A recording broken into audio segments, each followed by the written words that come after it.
Hi everyone, this is the DRA support sync for June 24th. I'm going to share the agenda link in the chat here if everyone can put their name.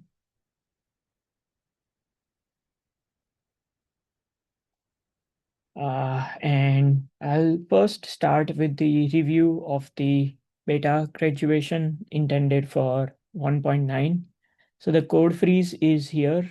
There are two major things that we wanted to get done for this cycle. It is adding the end-to-end tests and adding the user documentation for it. Both of them, the end-to-end test is a little is the big piece of work, and it involves three things. One, adding the uh, fake emulated device driver, then setting it up in the CI, and then adding end-to-end tests. All these three things are in progress. The module adding the fake um, Linux driver module for it has merged. The other two are being reviewed right now. And even the user guide is being reviewed. So these are the things in progress. There is one more validation PR. Thanks, Nestor, for adding it here. This needs an approver, a root approver. So, well, let me check.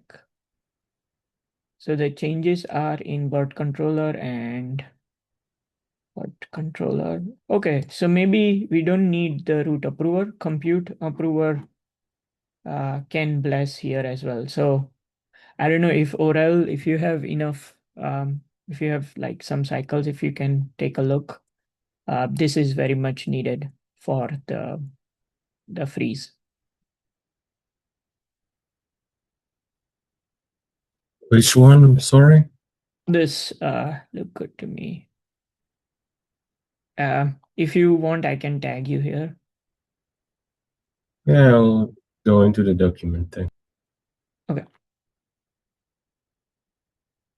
Okay, so these are things in progress. There are a couple of more things. One, we need the final PR to turn the beta gate on, which is add this feature gate to the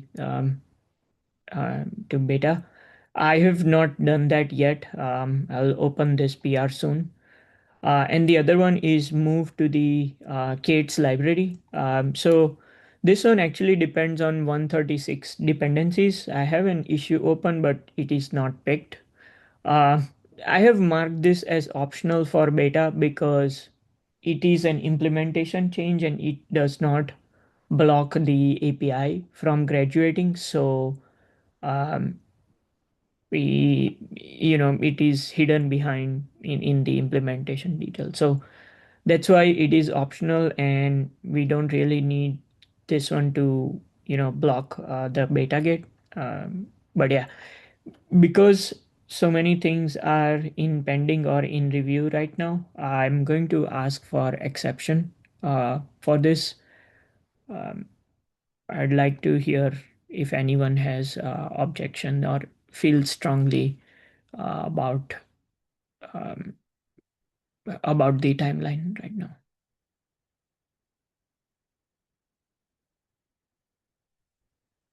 Okay, I don't hear any thoughts. So I mean, yeah, yeah, I mean, we have a lot of PRs that they are not thinking that today will be merged, will be a little bit of, yeah.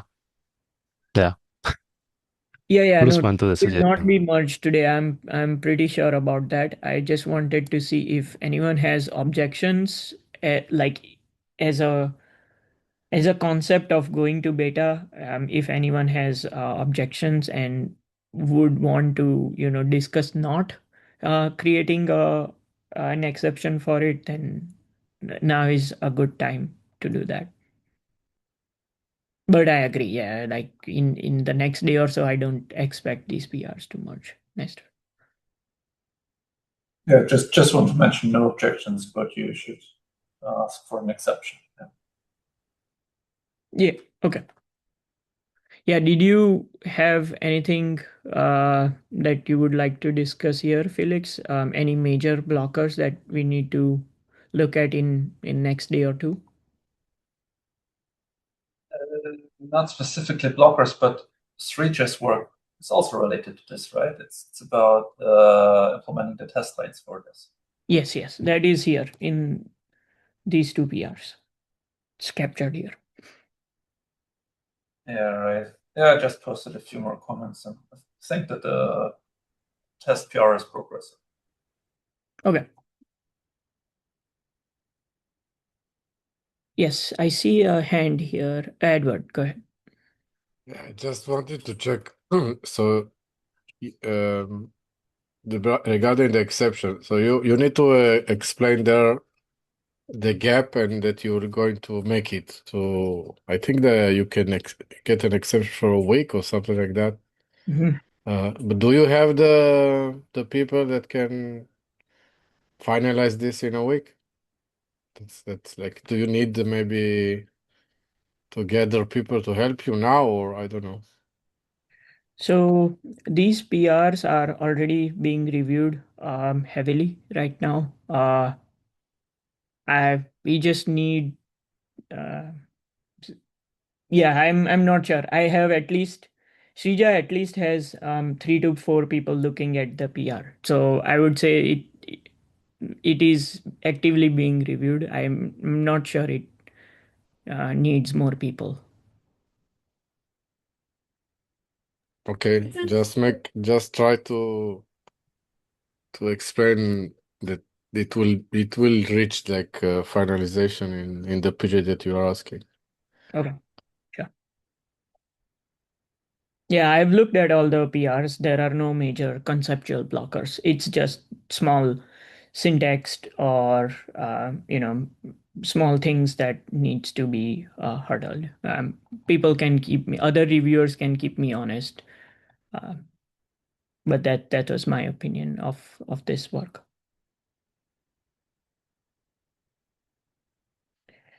Okay, I think that's all I have for the review. Get back to work on it. I think Aurel, you have the next topic. Yes, thank you. I wrote here in the chat that I cannot approve the PR that you've requested me to review. Oh, okay. Yeah, then I think we'll need a root approver. Yes, you do. So the point that I wanted to talk about is the network DRA beta phase. This work was started by Or Chaval in 1.9. It was alpha in 1.9, and it had successfully reached alpha. And this vet proposes to graduate it to beta, and it does two main things. The first is to integrate it with network binding plugins, and the second is to have SRIOV migration enabled, which is something that is unsupported in 1.9. Mm-hmm.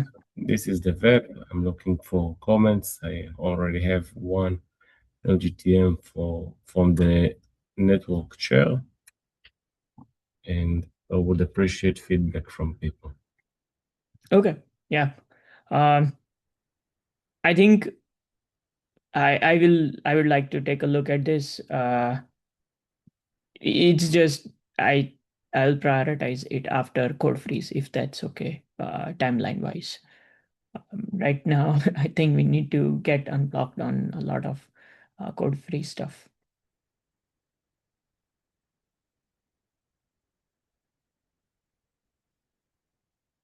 Any comments, questions from anyone about this?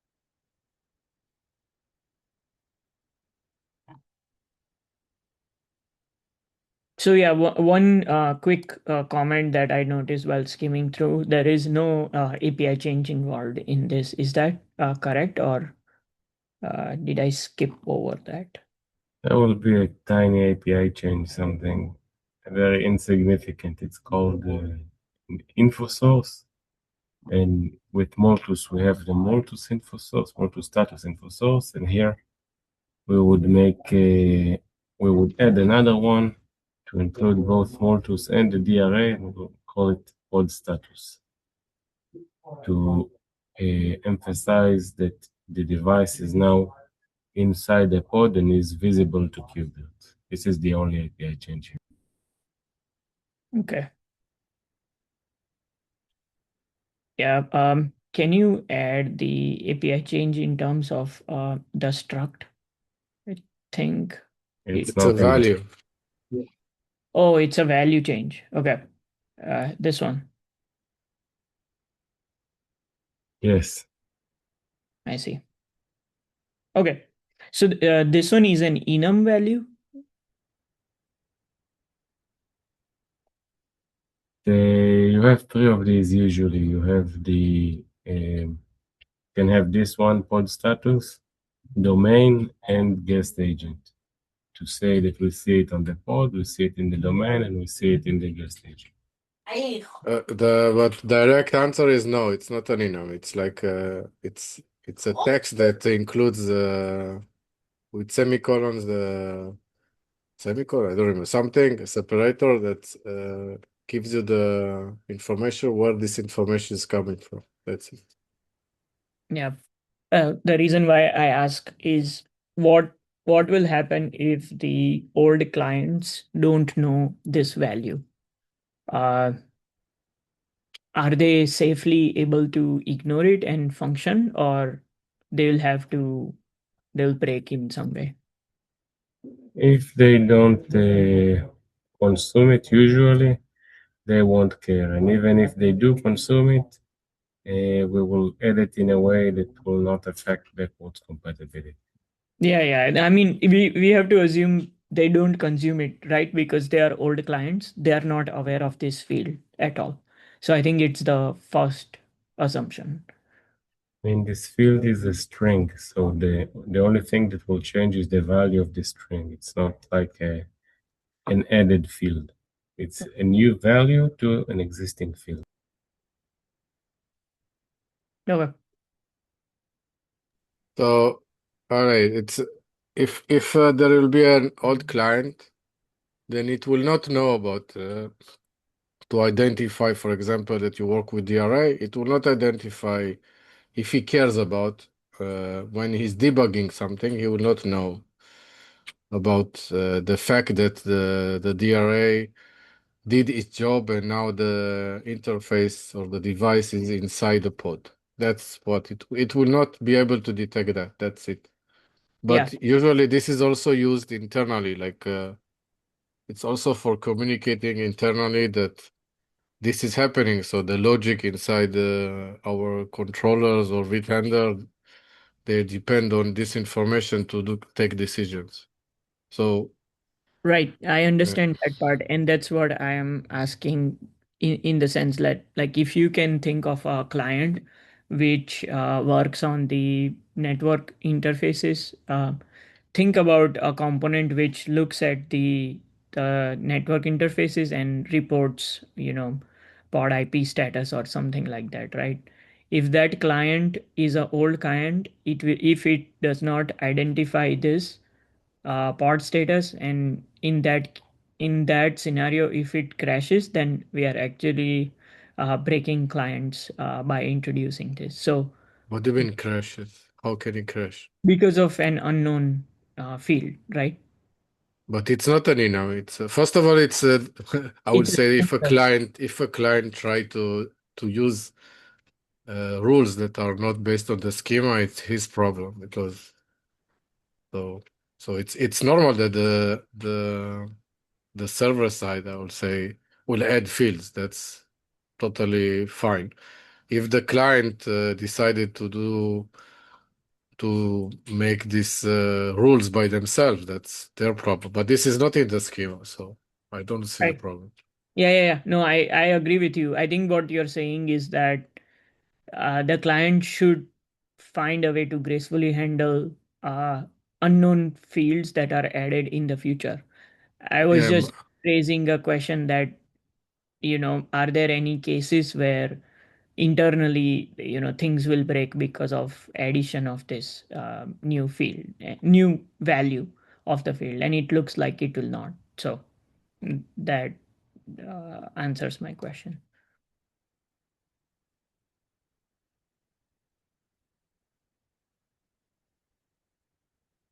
Okay. Yeah, that's all the questions I had for this. Anyone else has questions?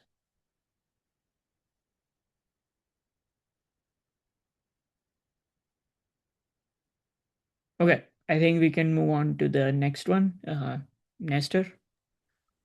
Yeah, very briefly, just to keep you up to date, since that was the discussion last time about the mocking devices for S390X. Basically, Alex did a great work analyzing the issue here. And basically, to summarize, we need changes in the kernel. We know what needs to be done, but since we will use a virtualized solution from the pull request, my suggestion will be to wait till these pull requests are merged, and then for the next cycle to implement the end-to-end test. Because it will not be possible in this cycle. Just waiting for the pull request to be merged and then finding a logic to, Yeah. you know what I mean. Yeah, it makes sense. Do you have the link to the pull request that you are waiting on? This will be the end-to-end test ones. So once the end-to-end tests when we know that the end-to-end tests are working, then we will just start with when we know that this is stable enough, then we will work on top of that. Okay. No, Does it make sense? Does it make sense for you? No, actually, I got confused. Sorry. You said the changes are needed in the kernel, and that is waiting for the changes are known, and you're waiting for the PR to get merged. Is that, did I hear you correctly, or Yeah, I mean, once we know that the changes needed for the end-to-end test work, so I mean, once we know that the end-to-end test, the approach with the virtual machine, we can try to find a solution to patch the kernel that is used. I guess we are using CentOS 10 and apply the patches so we can mock the device. Okay, yeah, that's what my question was. Like, what are those kernel changes that you need? Is that for VFIO AP devices? Exactly. Okay. Exactly. Yeah, the architecture is a little bit of VFIO IP is a little bit confusing, but basically we need some patches in the kernel to enable the mock of VFIO IP devices. Yeah, that's fine. I think we can wait for the next one because we can use the current emulated devices to test host devices anyway. So we don't need specifically the AP patches if it is challenging uh, to merge in this cycle. That's fine.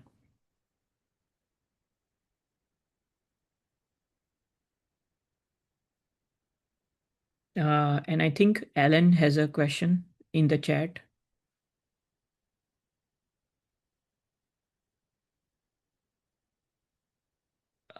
Not sure if it got answered, but Alan, the thing we are discussing here is that Nestor and team are working on integrating DRA with VFIO AP devices, and there is some planned work around having end-to-end test for that. And in order to have the end-to-end test, you need a emulated VFIO AP device, and that emulation is what is needing the kernel changes. So yeah, it's a long there is some lot of complexity involved, and I think we can push it to the next cycle. Okay, I think we have run through an agenda. Anyone have a last minute thing that we need to talk about, or we can call it a day today?